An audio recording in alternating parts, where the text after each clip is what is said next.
Bonjour mes chers collectionneurs, nous voici réunis pour la 10e aventure de notre cher ami Tintin. On se retrouve aujourd'hui donc pour l'étoile mystérieuse.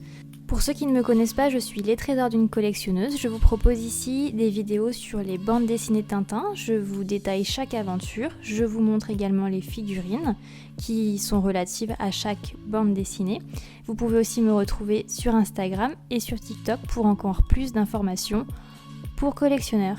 Et pour passionnés bien sûr. Alors aujourd'hui je vais vous faire une vidéo pour figurines et bandes dessinées car je n'ai qu'une seule figurine.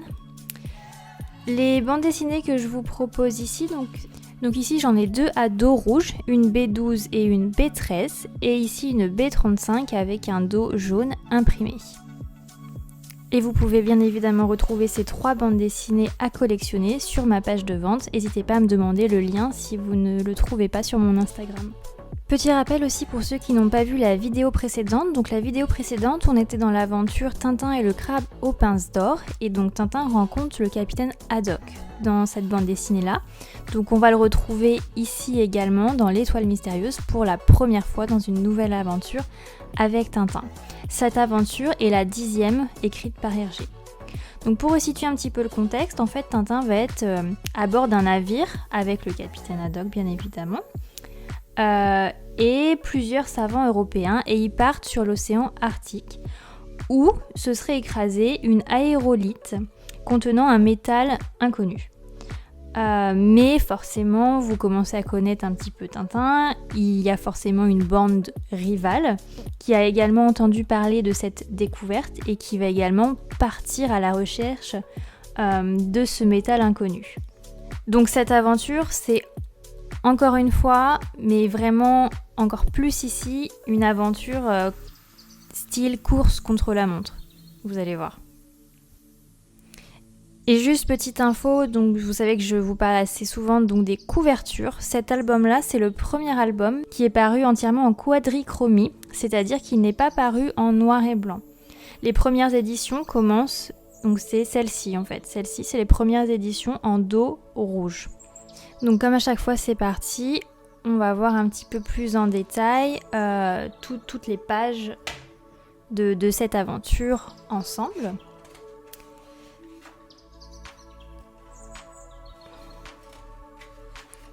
Donc pour resituer aussi un petit peu le contexte historique si je peux dire, cette aventure marque vraiment...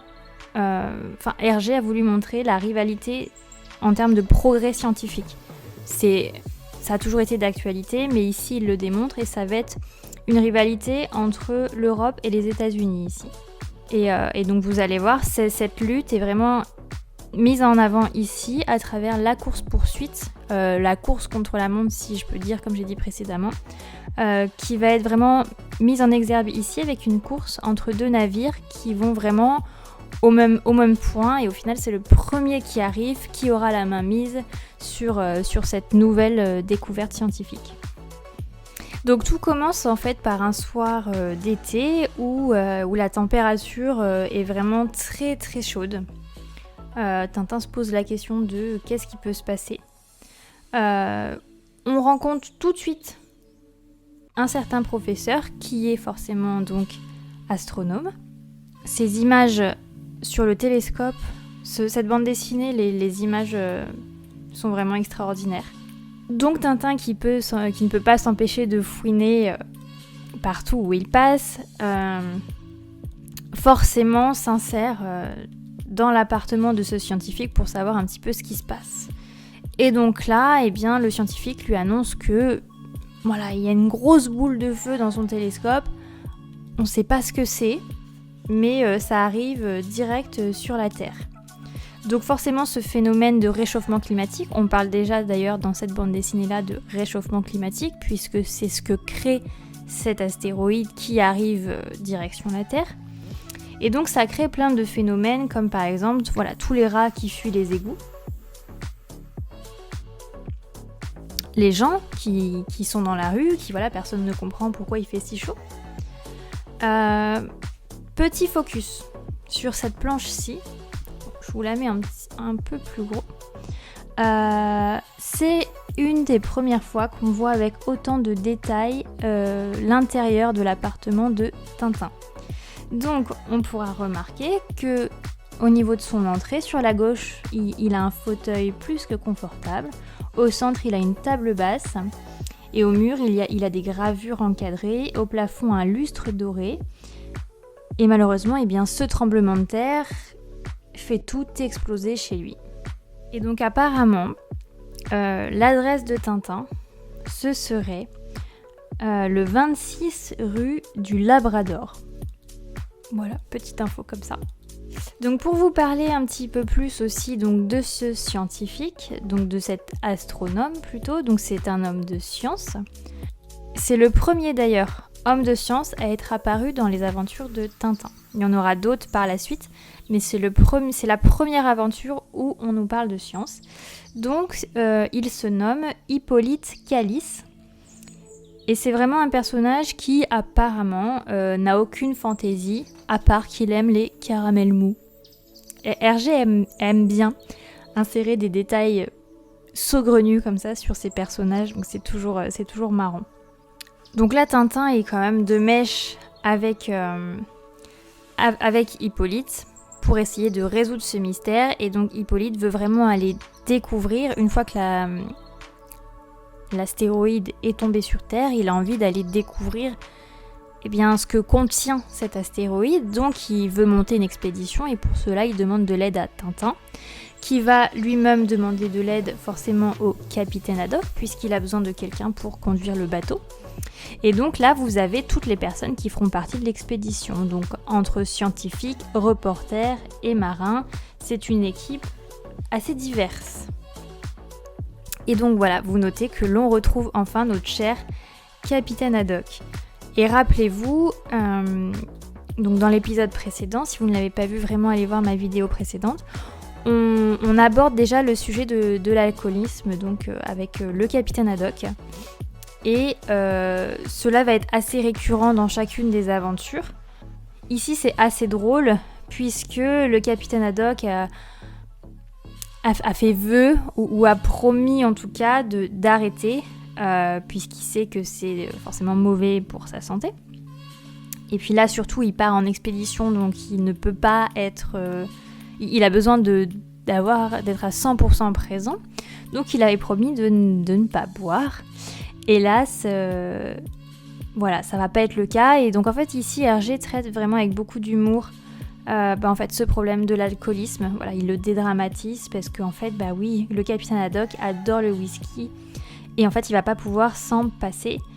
C'est un manque. Et donc en fait Haddock promet de ne pas boire et au moment où des journalistes interviewent l'équipage, des caisses de whisky sont chargées dans le bateau. Donc malheureusement pour le capitaine Haddock, il est un petit peu grillé. Sachant qu'en plus le reportage,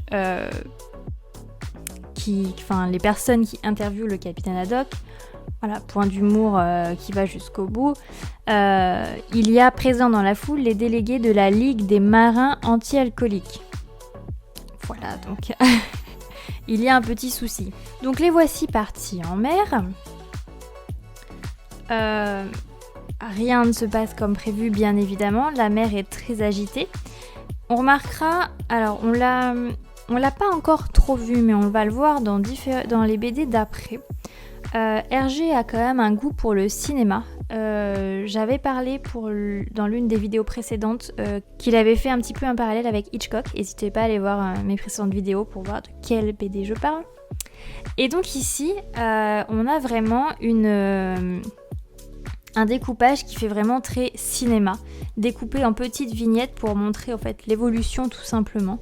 Donc c'est vraiment ici, les dessins montrent de manière vraiment quasi cinématographique le tangage du bateau, si je peux dire, et le fait que ça rend tout le monde malade. Parce que pour le cinéma, petit aparté, dans le cinéma, chaque scène est découpée exactement comme ceci. En fait, chaque scène est découpée et dessinée une à une avant d'être tournée. Donc là, c'est vraiment similaire. Donc les voilà en pleine tempête. Mais le lendemain matin, tout est revenu dans l'ordre. Et ici, on découvre... Milou est présent bien évidemment dans toutes les aventures de Tintin, mais c'est très rare qu'il change d'apparence. Dans celle-ci, il a son propre petit déguisement et juste on adore, c'est trop mignon. Je vous présenterai la figurine après. Donc c'est celle-ci, donc c'est Milou en manteau, tout simplement. Donc voilà, c'est la figurine de la page 27. Donc voilà, regardez-le. Milou est tout fier. Voilà, il dit lui-même, je crois que je vais faire sensation. Il est tout fier d'avoir son petit costume. En fait, tout simplement, c'est un petit manteau de fourrure avec des petites chaussettes parce que ils vont vers un pôle, donc forcément, il fait très froid. Donc l'aventure se poursuit et là, malheureusement, ils se rendent compte qu'il leur arrive quelques péripéties et ils se rendent compte qu'en fait, ils sont suivis par un autre navire. Donc là commence la course-poursuite, la course contre la montre, puisqu'en fait il faut savoir que c'est le premier navire, c'est la première personne, le premier équipage qui mettra la main sur l'astéroïde qui en sera le détenteur. Donc il faut forcément être le premier. Voilà pourquoi on parle de course-poursuite. Regardez encore ce petit costume trop mignon. Donc Milou qui nous fait toujours des gags, bien évidemment. Toujours prêt à amuser la galerie. Et donc, on est en pleine course-poursuite entre avions, bateaux, parachutes. Tintin ne va bien évidemment pas hésiter à mouiller sa chemise pour faire gagner son équipage et être le premier à mettre la main sur cette découverte scientifique. Donc, s'ensuit des pages de course-poursuite. Je vous les passe une à une.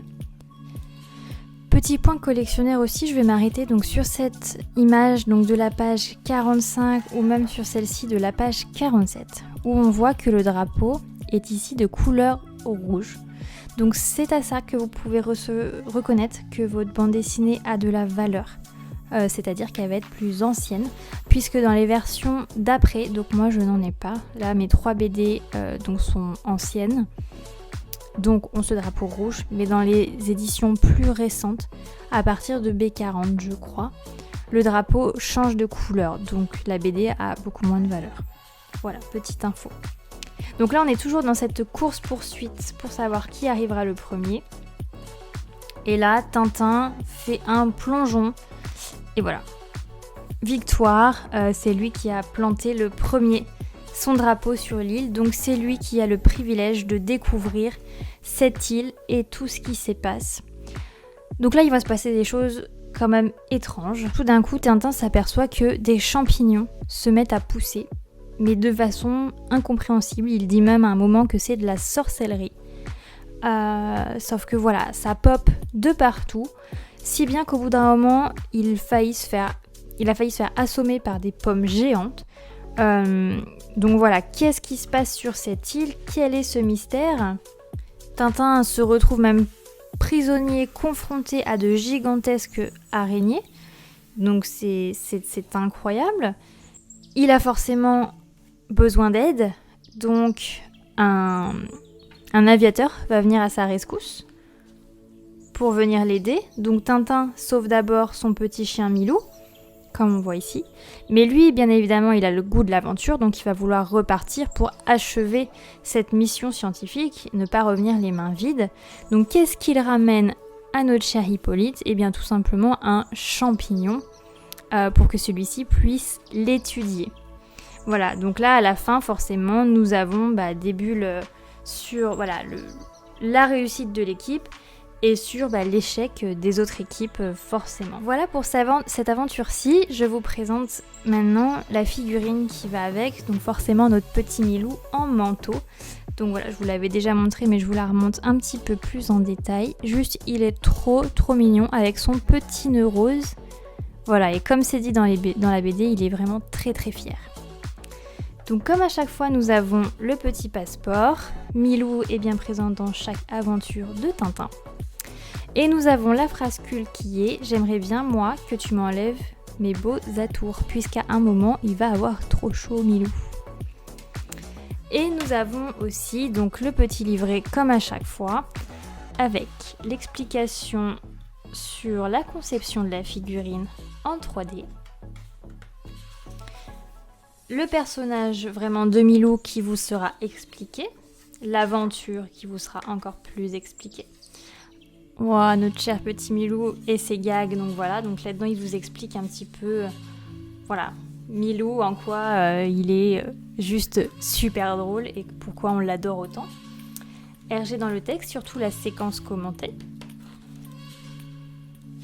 Le chef-d'œuvre à la une.